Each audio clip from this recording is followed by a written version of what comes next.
பாரதியை விடவாடா ஒரு புலவன் இருக்கான். பாரதியை விடவாடா ஒரு பாவலன்.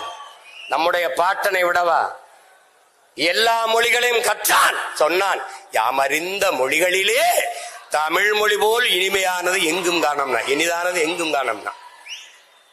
ஆங்கிலம் படிக்கிறவனுக்கு ஒண்ணு சொன்னான் பாரு. ஆங்கிலம் படிக்கிறவனுக்கு அன்னைக்கே 1921 செத்து போயிட்டான்.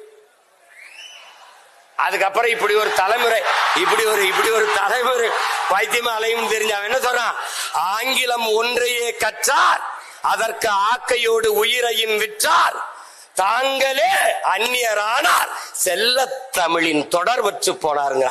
செல்ல தமிழ்னு போடுறான். தாய்மொழியை மறந்த இனம் சுடுகாட்டில் இறந்த பிணம். நன்கு விளங்கி வச்சுக்க. நீ அதை விட்டுறாத. இதெல்லாம் ஏன் சொல்ற?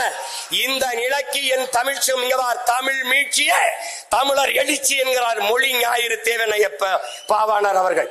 தமிழ் மீட்சியுற வேண்டும், தமிழர்கள் எழுச்சியுற வேண்டும் என்றால் தமிழ் சாகக்கூடாது. இந்த பார், இங்க பார், உனக்கு ஒன்று தெரிஞ்சுக்க.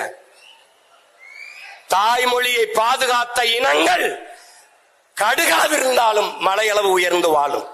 தாய்மொழி அழிய கொடுத்த இனங்கள் மலையளவு இருந்தாலும் கடுகளவு சிரித்து வீழும். இதை நன்கு விளங்க. உனக்கு ஒரு திமிர். நீங்க பார், நீ கன்னடனா, நீ மராட்டியனா, நீ மலையாளியா, நீ தெலுங்கனா, நீ பீகாரியா, நீ குஜராத்தியா, நீ யாராவும் இரு. ஆனால் நான் மராட்டியன் என்ற திமிரோடு, அந்த திமிரோடு நீ யாரு? நானா இருக்கேன்.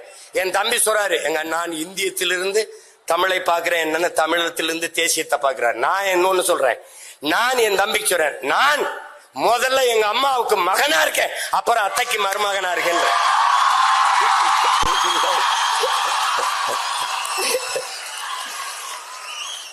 இந்த தேசம் நல்லா இருக்கணும்னா, இந்த நாடு நல்லா இருக்கணும்னா என் வீடு நல்லா இருக்கணும். என் வீடு நல்லா இருக்கணும், உன் வீடு நல்லா இருக்கணும், அவர் வீடு நல்லா இருக்கணும், அவர் வீடு நல்லா இருக்கணும். எல்லா வீடும் நல்லா இருந்தால் நாடு நல்லா இருக்கும். தட்சாலி வராங்க.